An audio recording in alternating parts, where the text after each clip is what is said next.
Hello, everyone, and welcome back to the next episode of StreamTime Sports. My name is Chris Stone. I'm the community lead, joined as always by our CEO, Nick Meacham.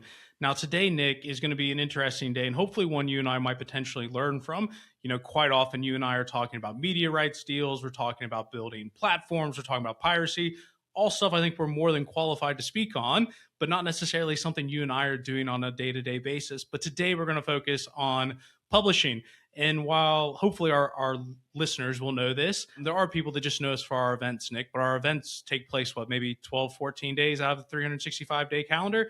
But really what we are as a business, and what I tell everybody is we're a media business first, and we're constantly publishing content. You know, the expression content never sleeps is, one of the most popular phrases in the business. Today, we are going to talk about content publishing. And Nick, maybe just give a little bit of framing, because even last week you spoke about your frustration that you couldn't find the Olympics on TV in Sweden because sports was just relying on you knowing about it instead of thinking more like a publisher, which is the question we're going to talk about today, and whether sports organizations should think of themselves as content publishers. So Nick, maybe just put a little spin from a sports pro perspective on that as us being a media business. Yeah, sure. Look, I'm really looking forward to having this conversation, because as someone who's been running a media business for a long time, and now and doing what we do, talk about what the sports industry is doing, how it's trying to become more of a media business, more of a content business. There's a lot of synergies that I see within sports that is either things that I learn from or more things that I've seen already being in a publisher. So the fact that sports is getting closer and closer to becoming more of a media industry. I mean, it's already kind of there, but it's still learning. It's still coming to grips with it. There's still a bit of a knowledge gap in some organizations that they're still trying to overcome, let alone the technological gap on doing what they actually want to do. I think it's a really cool time to always be talking about how to make the most of the content, how to deliver it effectively, etc. And most sports properties we talk to are all publishing an incredible amount of content. So how to do it well is actually something that's lost in the conversation quite often. Quite often the conversation that we produce, but also indeed other sources, focus on the live sporting experience, and they focus a lot on social media content. And actually, if you think about all the conversation that happens around first-party data and the importance of building destinations and own platforms, we, and I think a lot of the industry, doesn't take that conversation a step further to say, all right, well, now you get them on your platform, what do you do with them then? Other than, you'll hear a lot of theory, but actually just creating really good publishing experiences is such an important part of that. So anyway, I could nerd out about this stuff all the time, but I'm really excited to talk a bit more about it and also hear a little bit about what others are doing in this space. Because as someone who's running a company, I'm always trying to learn how we can do things better. Well, no pressure to our guests today. We're joined by Ben London and Chris Hutson from Brightspot. So guys, you guys work across multiple different verticals, including sports being one of them. What would you say, we're talking about this question here of whether or not sports should think of themselves as content publishers. From your perspective, given that you guys do work with people that work outside the sports space, what are things that you notice right away that sports isn't doing correctly, or they don't understand the mentality of thinking of themselves as content publishers? Yeah, absolutely. So I think it's great to be with you guys, Chris and Nick. Really looking forward to our talk today and seeing you guys in New York at Sports Pro New York. Looking forward to that next month. Yeah. So thanks for having us. So at Brightspot, we are a high-performance content management system and digital experience platform that's helping, like you said, all these different verticals and enterprises and organizations, place a high premium on producing great content and publishing that at scale with speed and turning that content into, revenue-generating business builder for not just for their brands. And so I think, we do service a lot of traditional media companies. So LA Times is on Brightspot, AP News is on Brightspot, Politico, and, organizations that have that pure publishing mindset really are looking to find, produce great content and put that content in front of users wherever they are, right? It's having a great destination, but also reaching their audiences on, obviously, multi-channel, omni-channel presence on all the Apple News stores, all the social, networks, and taking producing great content and then pushing it out to the different channels and making sure that those users are coming back to your experience, and then providing a great catered experience for, there's not any one user, right? And so sports organizations, I think of themselves as like, hey, we have this great offline product, this great offline business. We need a website just to appease our fans, but they're not thinking about how much more they can, cater to those fans and really help build their business by having a great content experience for them, and using content as a real business builder, not just, winning games on the field. And we are working, Chris and I, with a ton of different, we head up and lead our sports and media accounts here at Brightspot. So we'll get into how we're helping our customers think more like publishers as we get into some of the different topics today. One of the things we often say is that sports needs to look outside of its own four walls to learn how to do things best. And if you look at, say, for example, Brightspot, the type of different companies they work with, that's where you're going to learn how to get best practice across how to publish more effective content, basically, how to deliver experiences on your own platforms and alike to get the maximum value out of it. Because sometimes if you look at other sports properties, you are limiting your window. There's not actually a lot of sports properties really doing a good job in publishing. And I think there's also a secondary part of this that I want to talk about at some stage is just then you have all these broadcasters and networks and platforms that want to be also an editorial hub in between their live experiences. The one we talked about at length, not at length actually, but I would say we've pointed to is DAZN, who wanted to become the ESPN of like the global sort of sports thing. And so they were focusing on how we're going to ramp up our editorial output to become a destination outside of the live experience. I'm not sure where that's got to because I haven't seen much about it. But the theory is quite an obvious one. You want people to come more than just for the live event because you want to build a relationship with your customer or prospective customer, right? And that's what I think sports, whether it's sports and platforms, can continue to do way, way better for the things that we covered in previous episodes and what we're covering today. Totally. And I would just add too to what Ben was saying about one of the things that publishers do really well is go out and meet their audience, right? They go out and get them. I think a lot of times sports kind of have this idea like, oh, we have our fans. They know where we are. They know, they know the website, they know the app, they're going to come to us. But that's really not the best way of thinking. And that's a difference that publishers really know how to distribute their content and get it out there in front of their fans, and kind of understanding. I feel that publishers understand, or at least are getting better at understanding who their audience is, right? Because for sports, you might say, yeah, if Ben and I are from Washington, D.C., we're Commanders fans. If I'm the Commanders, I'm like, I know our audience, it's Commanders fans.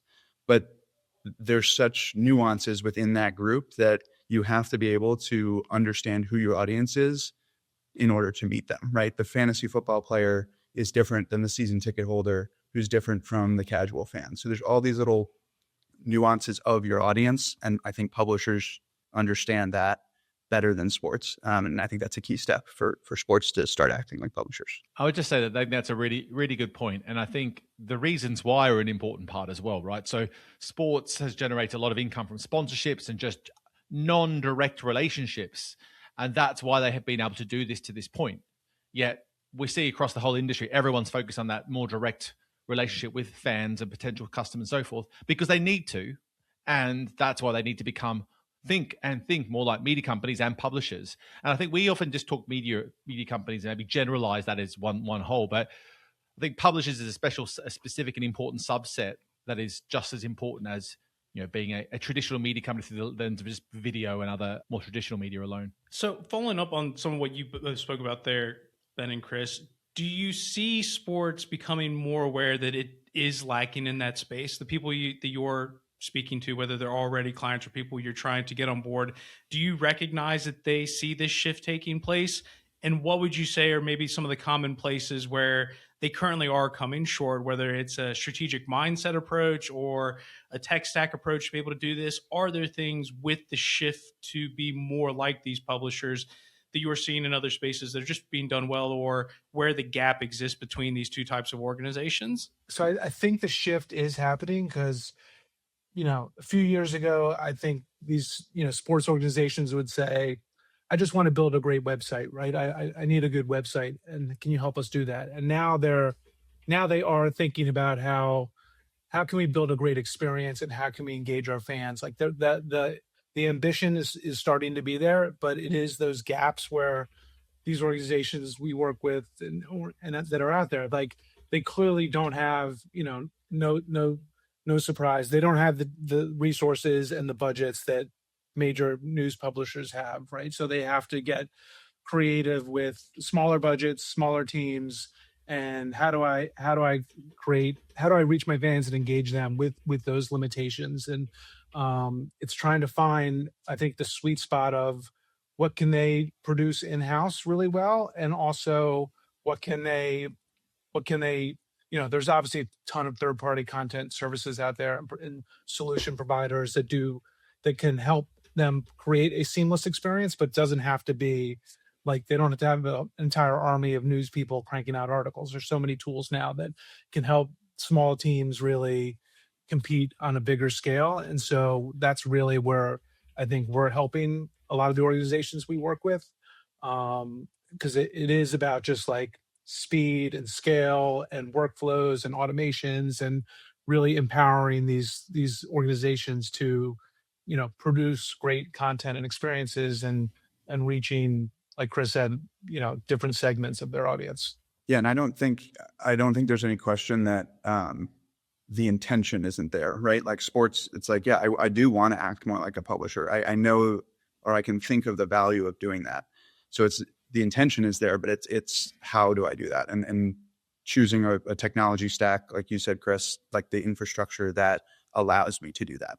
So something that can automate those workflows, like Ben said, it can, if I have a distributed team, a couple of freelance editors, I need to be able to get their content into my system so that I can publish it. The fastest way to do that, right? So choosing partners that can kind of serve the size of your team and the scale of what you can currently work with, I think is a big one. Sometimes the idea of the use of a CMS in publishing, it's the lifeblood of a website and a platform. But often, particularly for someone who's not in the publishing game, would have no idea. They just think you just need to build I don't know, we're trying to think of some sort of good metaphor here. The foundations, whatever, put anything at the bottom, and it's all about how it looks at the top, right? In terms of the front end experience I'm referring to. Just why is Brightspot and the CMS that you guys are offering to market different to, and why is it so important to have whatever you guys are bringing to the table that is unique versus just going to one of the ones out of the box that exist that are a much more lower price point, simple for someone to start up with if they're not an experienced publisher? Give us a bit of a sense of that. Sure. So it's a great question, and I think essentially, you can have a very pretty storefront, and on the surface, it looks like, you're competing and providing great content out there. But what's behind that curtain and what's behind that front door is like a ton of thoughtful problem solving, right? You need to have a great taxonomy and a metadata, and like how you structure your data and tag it and make that a very easy to do process, and creating a good information architecture. That's something that not a lot of systems do really well, or have the capabilities to create these legacy databases of kind of messy content and get it cleaned up and structured and organized. So that's kind of some of the table stakes, is just getting a good data model in place and getting your content tagged and organized properly. And then it's about having great tools to publish content quickly, right? It's not just articles and videos. You need to have tools to publish breaking news at any moment, right? And reaching audiences, not just on the website, but sending push notifications and getting breaking news out there. You need live blogs and blogging capabilities.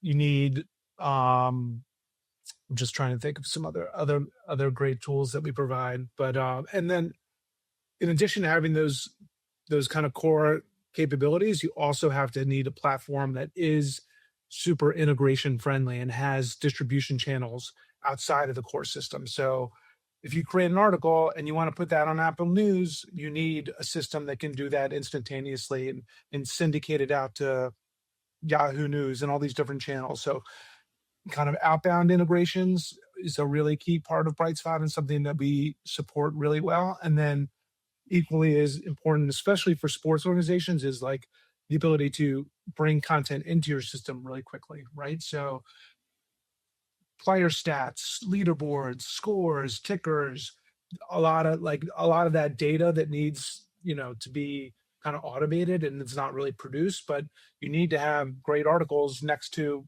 kind of the player stats and the player profiles. And so you have to have a platform also that brings content in really well and is integration friendly on that front.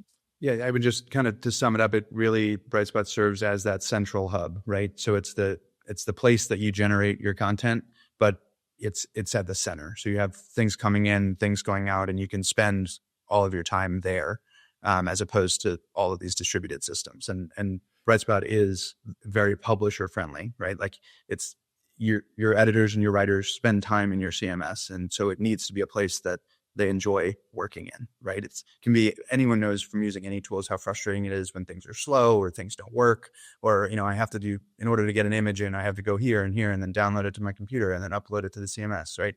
So having a system that is integrated in a way that works for you is something that Brightspot really excels in. I'd love to know and understand a little bit more about that, guys, if you can. Just about both the stuff that you're connected to externally. I think that's an interesting bit to hear about, just how that actual relationship or dynamic operates.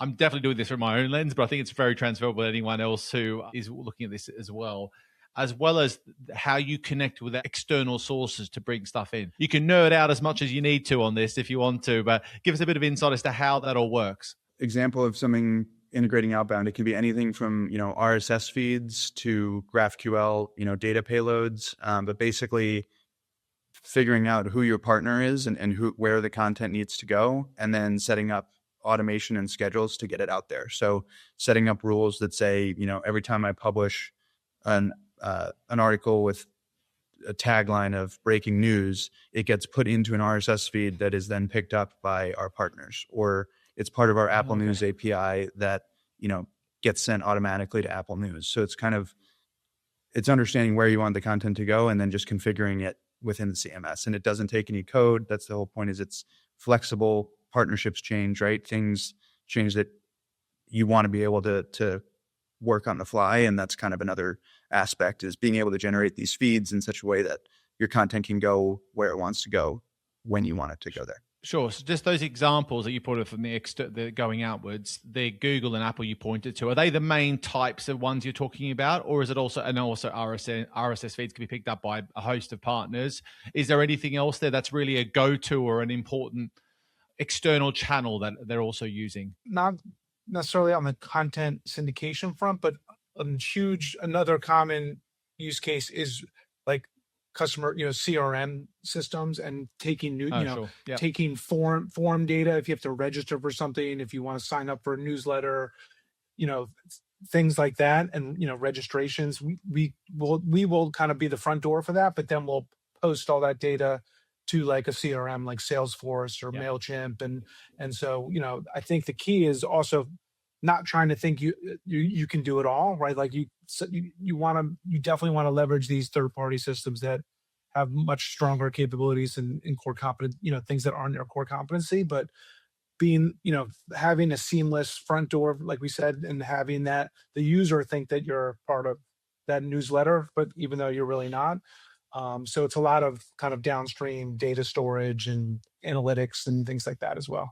And if we go to the inbound side, then from the other data sources and other, give us a bit of a sense of what would be typical. That it can be just publishers, or it can be sport specific if you want to, of other types of typical inbound data sources you're looking at. CRMs would obviously be one of those as well, because normally CRM relationships are two-way.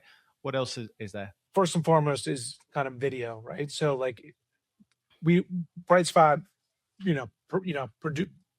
stores videos, presents the videos on the site. They have the video playback experience is on the Brightspot platform, but the actual video provider and doing the transcoding and the streaming, that's YouTube, that's CTS, that's Brightcove, that's all these JW Player, the major video providers.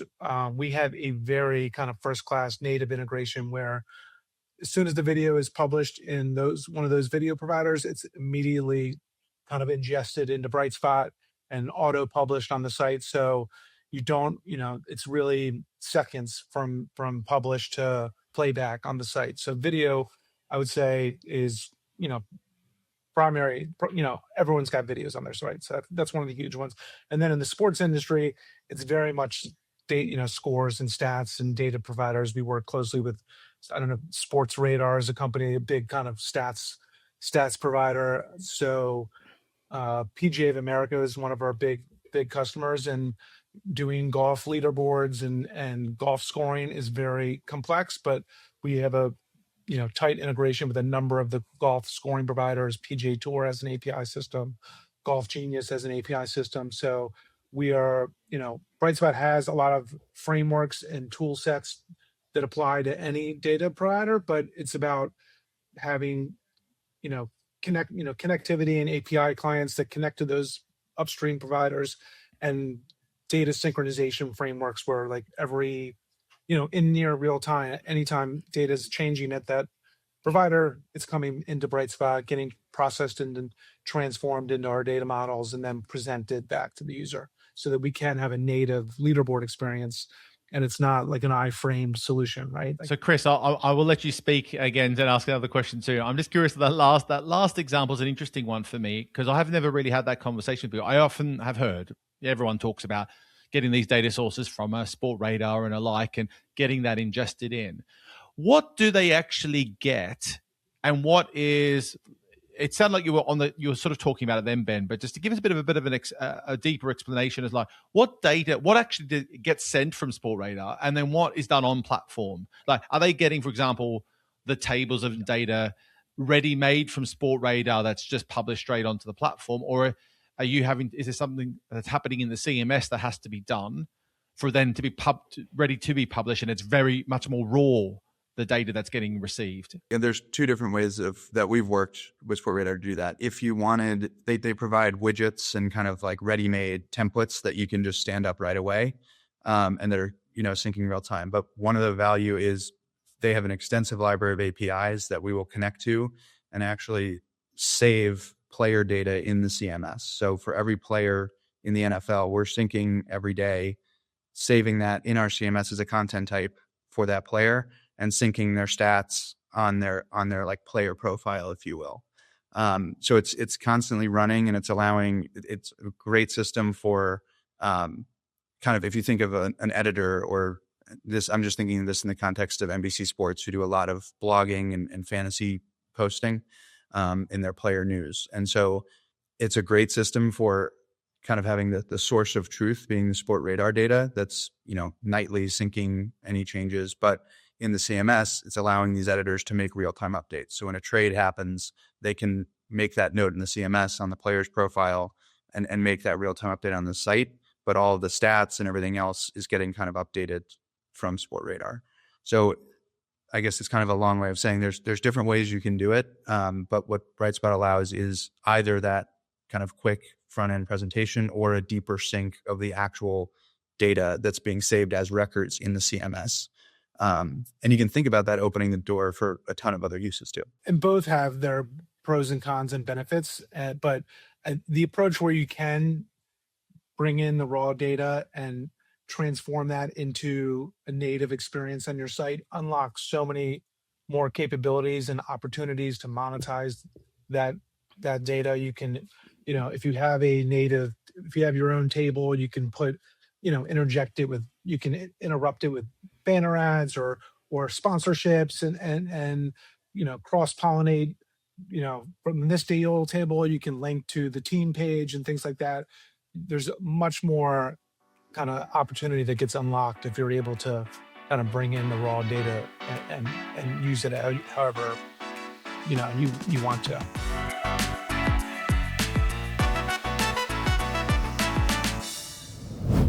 What's happening now and next in sports tech?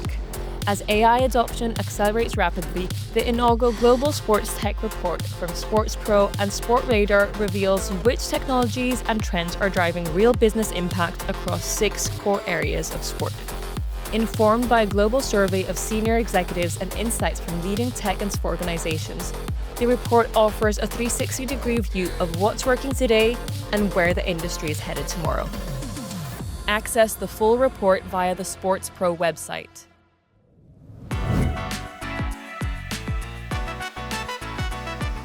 All I will say, Nick, as your co-host and having worked with you for nearly 7 years now, I like to see you happy, and I can tell how much you've enjoyed this part. So I've been very happy just sitting in the background as you've been asking away. But I will sort of slightly shift us into kind of a different direction, because Ben mentioned a big word, maybe not a big word, but an important word, one that myself, Ben, and Chris spoke about beforehand, talking about the storefront. And basically what you were talking about at Brightspot is you guys build the storefront, but ultimately if you've got the storefront, there's got to be something. We've referenced the door multiple times for people to go in and actually buy something. So maybe just talk about how you translate that analogy of building the storefront, and then talking about that specifically in a sports context. And then just to go ahead and preempt the next follow-up question that goes from there, you mentioned NBC. NBC's obviously got NBC Peacock, things you can subscribe to.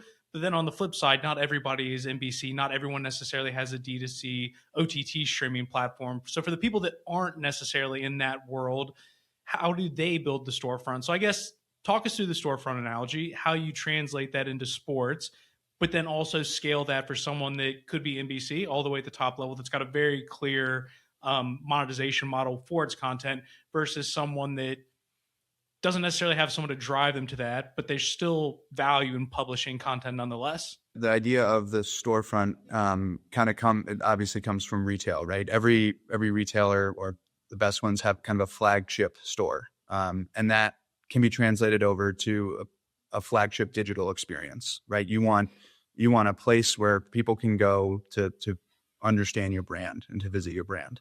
I have kind of if you follow me on this analogy, like if you look at an actual storefront, right? I like to think about a bakery. You walk by the window, it's got beautiful cakes and pastries in the window. Maybe there's a nice smell emanating out. It makes me want to come into the store. That's kind of the front and center piece. Once I'm in the store, I'm able to look around, maybe buy some things, experience a nice area. I might want to stay and eat in there. What I'm not seeing is what's happening behind the front of the house, right? Back in the kitchen, the bakers are baking, they're making the pastries, the bread. Behind them is a loading dock area of stuff coming in. All the supplies are coming in and they're shipping out their products to go to market with their label to bring people back into the store. And then maybe on the way out of the bakery, there's a flyer in the window that says, hey, there's live music down the street. And that's owned by the same guy that owns the bakery, right? So it's a way of getting people out to other things. So that's kind of a real world analogy for a digital storefront, right? A place you go, the front of store, it looks really nice. I go click around the site, and I'm immersed in the content of the site itself. What the CMS part of that is the back of house, right? All the editors working on the content, all the content coming in, all the content going out. So that's kind of where the storefront idea kind of originated. And I think that's what sports organizations are really looking for. It's how do I build that front end awesome digital experience, but also have the content hub behind it, the engine that powers it, right? Because it shouldn't need to be two different things. You should be able to be producing that content and running your storefront in the same space.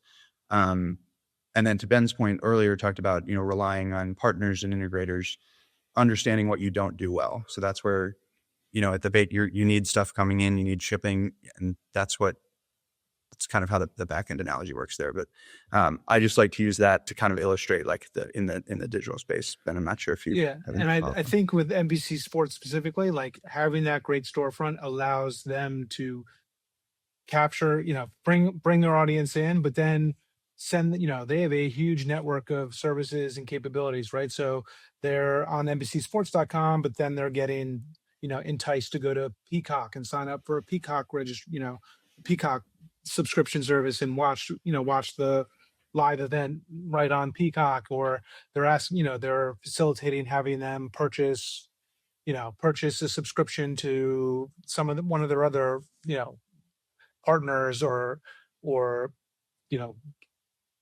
networks, right? So they really use the storefront as a means to really help get them into becoming much more of a, engaged and dedicated, loyal customer, not just for the content, but for other, it opens the doors to take them to other parts of their business.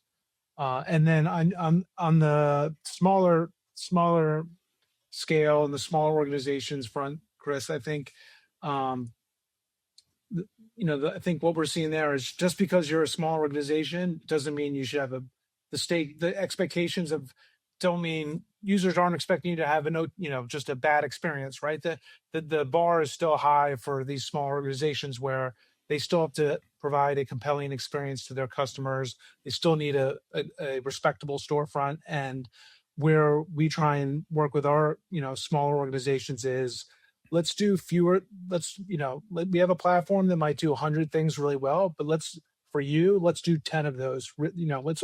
Let's start smaller. Let's focus on what is your kind of core messaging and your core story that you need to engage with your users and do those few things really well. And then you can have, on that scale, have a very great storefront, right? And so I'm thinking about Drive, Chip, and Putt is who we work with. So Drive, Chip, and Putt's this youth sports competition across the U.S. and Canada where it helps kids ages 7 to 5 compete in this kind of golf competition.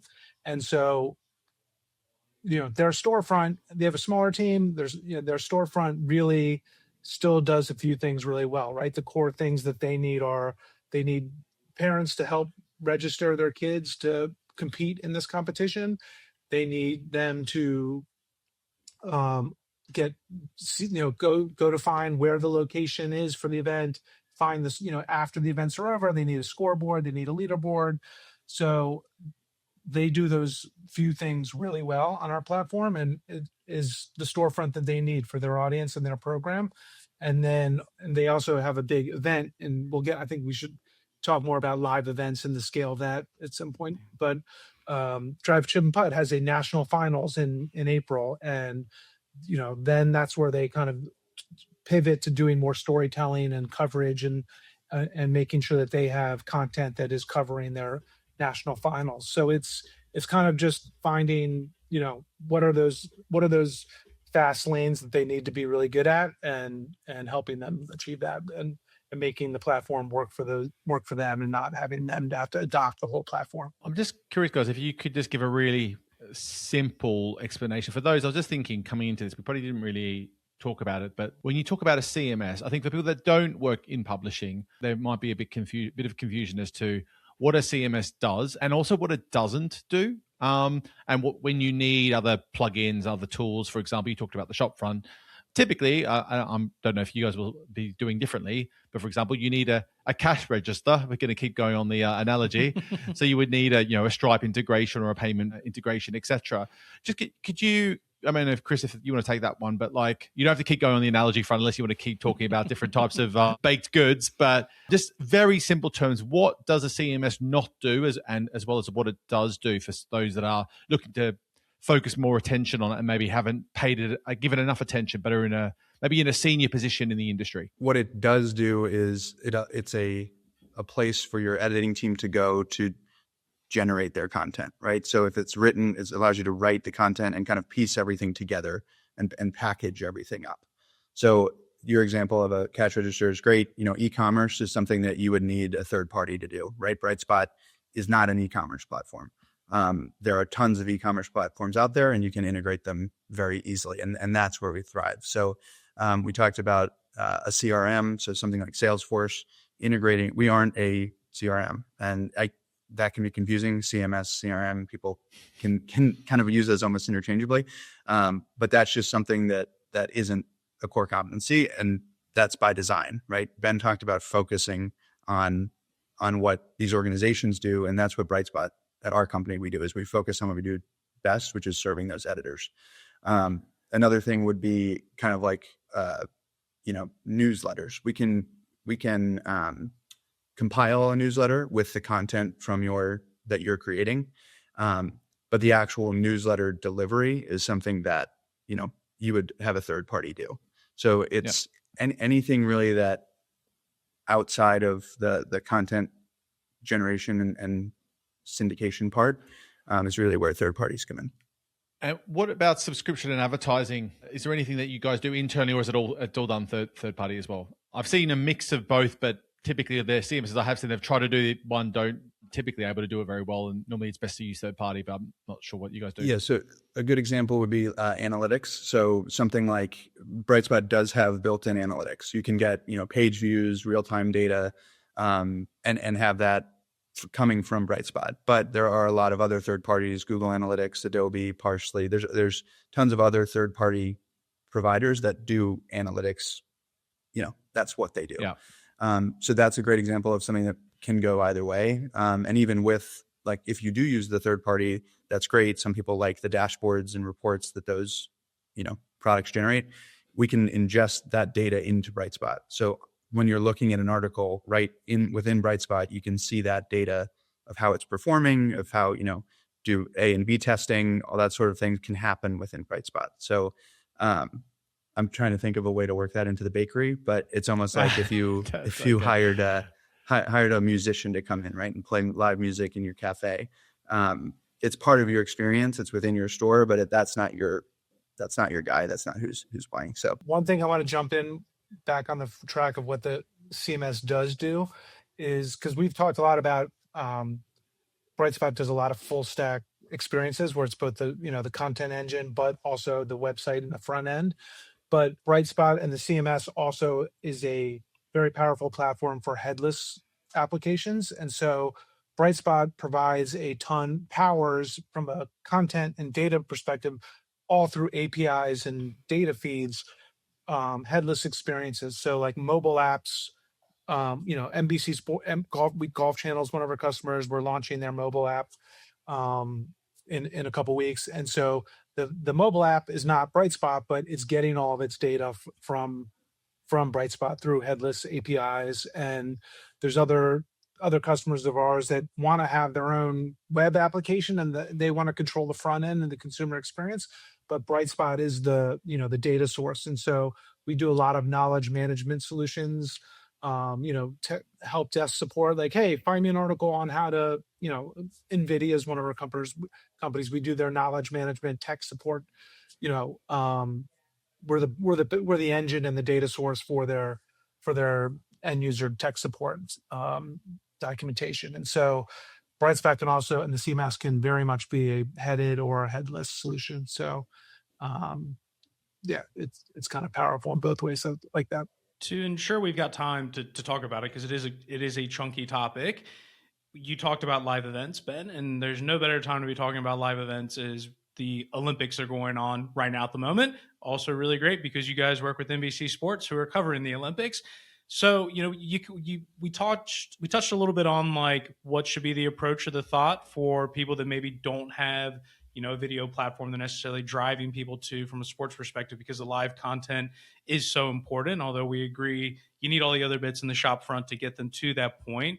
When we are talking about live events and you're talking about something like the Olympics, where there's multiple ongoing events at the same time, they've got multiple different digital platforms, broadcast platforms, all the social media platforms, all the content that's being published, maybe just talking about like the scale or what needs to take place on your guys' side to make sure that there's a really seamless experience. Because I think one of the frustrations Nick was talking about the other day is it wasn't a very smooth transition kind of going through the ecosystem, and being able to deliver and overlap all of those things in a really constructive way for the end user. For live events, there really is no higher stakes than having this huge burst in traffic and having all the eyeballs of a certain sporting world or an audience come to your properties. And so that has to really start with, the nerdy part of things and having a very well-oiled architecture that is built for scale,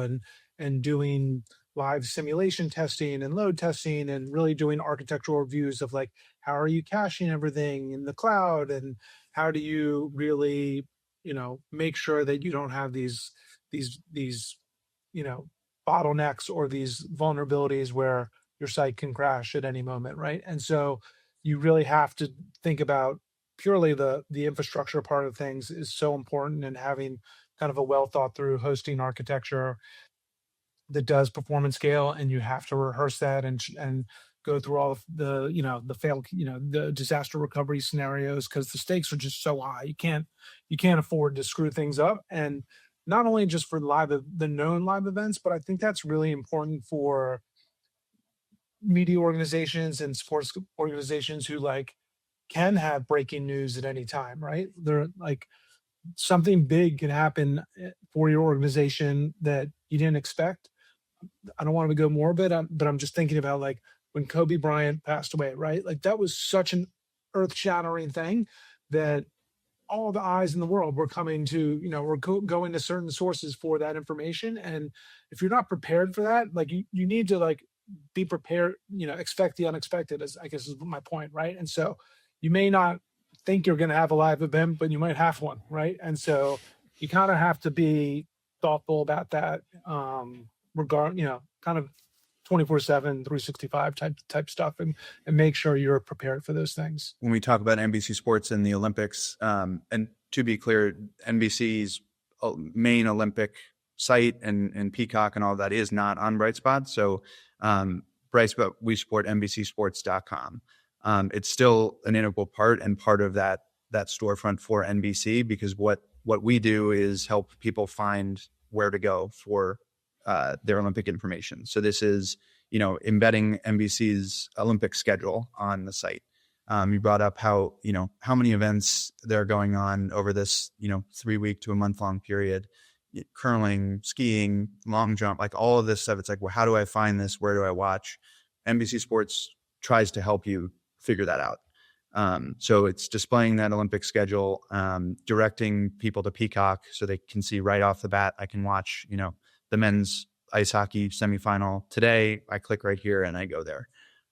Integrating with their other Olympic products, they have an AI chatbot. It's called Ollie, that's on the site to help kind of find where you can go to watch. So you can, if you don't want to search through and try and find the schedule and click on an event, you can just say, tell me about USA hockey or whatever it might be. And so it's basically using the platform to kind of help people direct to the other NBC products that are supporting the Olympics. But aside from that, it's also, NBC Sports still has all of the rights they currently support, right? The NBA is back on NBC. That's a central place on NBCsports.com. So yes, you have the Olympics and you need to support this ongoing event, but you also have, Guinness Six Nation rugby tournament. That's on Peacock, and users will come in the US will come to NBC Sports to try and find that. So it's a kind of a two-way thing of supporting the Olympics for the other NBC properties that are running it, but also continuing to support the rights that they have and the ongoing work.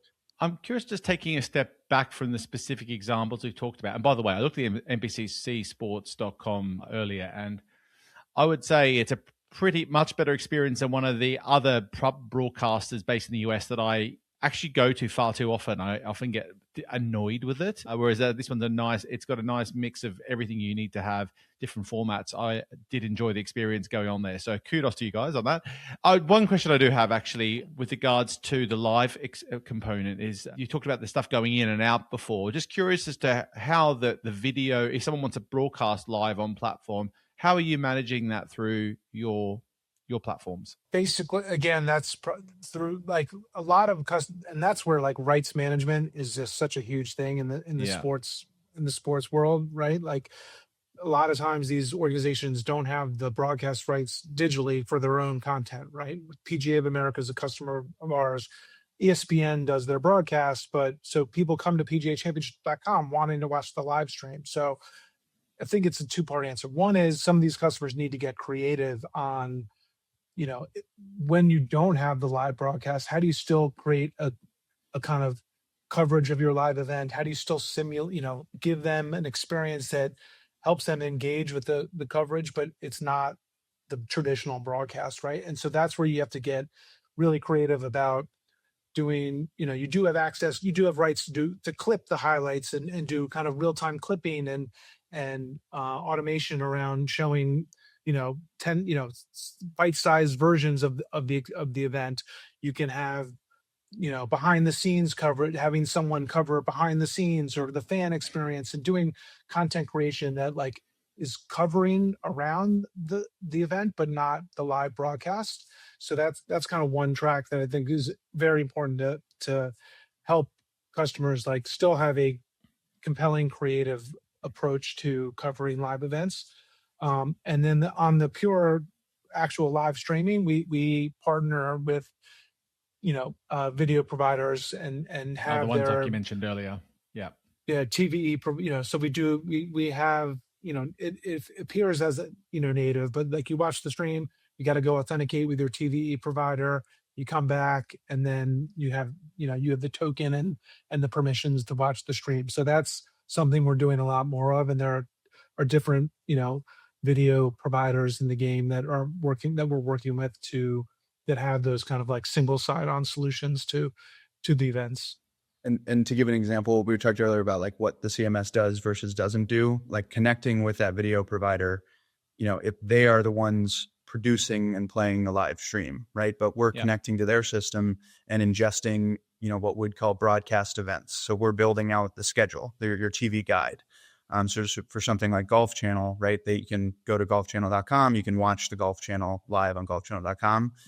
That's through the video provider, but we're building out the schedule so I can see the upcoming events. That data is saved in the CMS with start and end times, and any additional metadata that you'd need. So for the live streaming component, it is definitely a joint operation of playing the stream and then building out a schedule. So taking now a step back from some of the specific examples we've been talking about, what are some of the major changes or trends you are seeing in the use or application of the CMS across publishing generally? I think more than necessarily sports, because I think we've got a few examples in sports, but more wider, guys. What are you seeing as major trends and changes, perhaps in how CMSs are being applied and used from the bevy of different sectors you guys are across? Obviously, AI is a huge topic and it's becoming more prevalent every single day.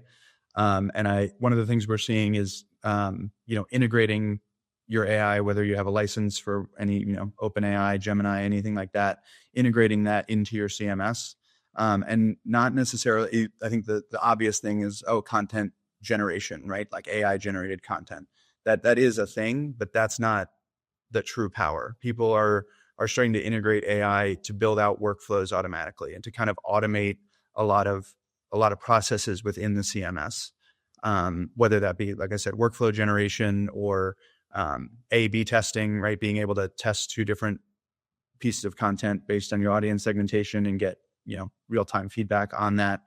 And I think even another thing is using it as a research assistant built into your CMS, right? So being able to say, if I have a huge content library, I can ask, people are starting to bring in that kind of chat and behavior natively into their CMS to be able to get insights on their own content without having to go out and use different third-party software. So that's the first one to me that comes to mind. A couple other trends that I'm thinking about are trying to, do more with less and having more consolidation, system consolidation. So having a league has 30 teams, right? Why do they don't necessarily have to have 30 disparate websites on 30 systems, right? There's much more opportunity, I think, now to have one system that has these multi-channel, multi-site capabilities. And that's something Brightspot really does excel in. It. You can have one CMS that, and 10 different content teams, but when they log in, they're only getting access to their content and their channel, so to speak. So I think consolidation and doing more multi-site, multi-channel development on a single system is kind of an important trend where there's opportunities.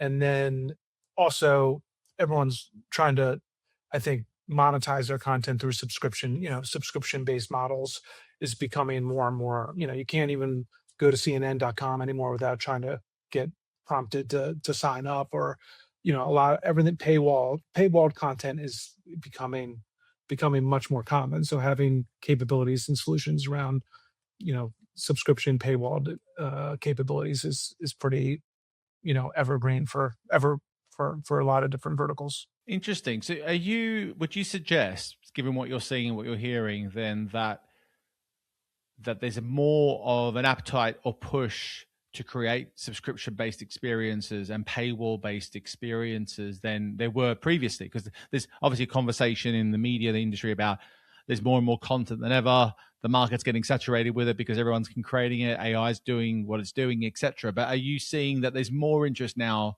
to create a high quality experience with a paywalled environment as a result of all that? Yeah, for sure. I think if you have great content, monetizing that is an absolute priority. And so, just at a personal level, I can't even tell you how many subscriptions I have to various services. I think I subscribe to, and I have two daughters, so they have, I don't. We probably have 3 accounts on the same service that I need kind of some reality checking on. But yeah, so I do think that fragmentation is kind of really, pervasive now, and a lot of companies are trying to, and there's a whole kind of freemium model, right, where you ungate some of your content to give them a great experience and get them engaged, and then you convert them into getting the access to the rest of your library. Library requires subscriptions. Yeah, and I think it's a natural progression. Like the ability now to personalize content to your different users based on audience segmentation and things like that is bigger than ever. And so like you're almost able not to justify the monetization of it, but you're able to provide a better product. And so people are more willing to pay for it, and they're going to be more willing to pay for it now more than ever because they're getting a better experience. It's personalized to you and your tastes. And so, I think that's just another key that it is going to be, if it's not already, mutually beneficial to both the consumer and the business. I have one last question I'll wrap things up with because conscious we're running close to our time here. And just, it's not even terribly dissimilar to the question Nick was sort of asking, kind of looking forward.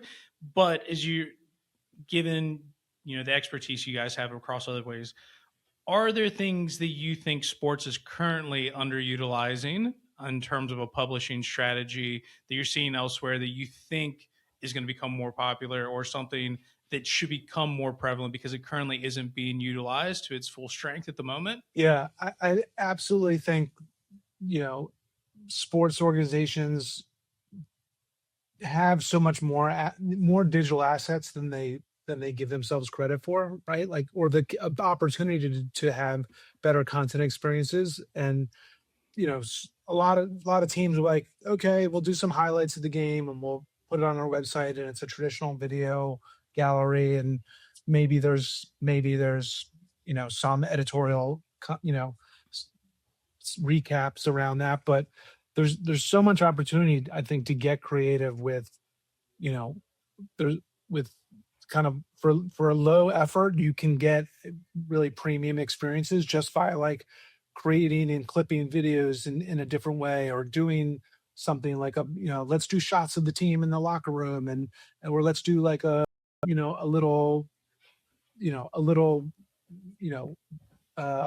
webisode, and things like along those lines, right? You can produce content so much more quickly and easily now, and just kind of putting creative storytelling around that is not a high bar to achieve. And so I think teams should be, in sports, and organizations can be really producing quality content, with what is at their fingertips. And it's just about kind of, getting the ideas and the ambition and putting that to life, right? And not thinking you have this captive audience that's going to just come because they love your team, right? Yeah, and I think a big thing there is authenticity, right? So knowing your brand, like knowing who you are, and being able to present that to your users and being authentic. I think it sounds kind of I don't know, negative to call that a trend, like that authenticity would be a trend, but it is. I think it's just more recognizable now when you find a brand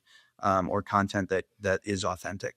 People relate to that more, and I'm starting to see that with customers trying to make sure that they're more authentic, and whether it's a live look in at the locker room celebration, like that's real, that's raw, that's that's not performative. Something like a watch along, I'm seeing a lot more of that now. Of like Ben mentioned, they might not have the rights to the broadcasts, but you can watch somebody watching, and that's like, for whatever reason, a connection, and people gravitate to that. So like Ben said, getting creative and really being authentic to try and build that fan community, I think is huge.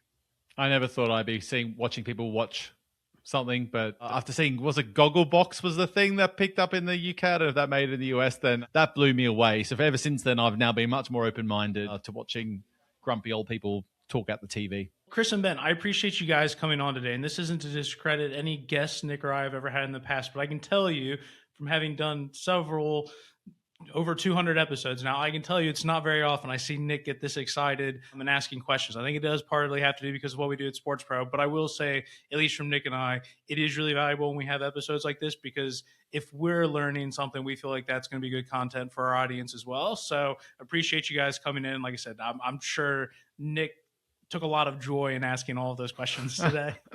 I'll be following up with you guys with a few more questions after this, I'm sure. So, but Awesome. guys, really good to have you on the show, and look forward to seeing you in a couple of weeks at the Sports Pro New York event, where you'll be front and center there as well. We'll hear a bit more from you guys at the event itself. So, looking forward to that. Yes, us too, and appreciate the time and the opportunity to speak with you guys. You're really great advocates for the industry, and so it's great to be with you guys today. Thank you. Thank you.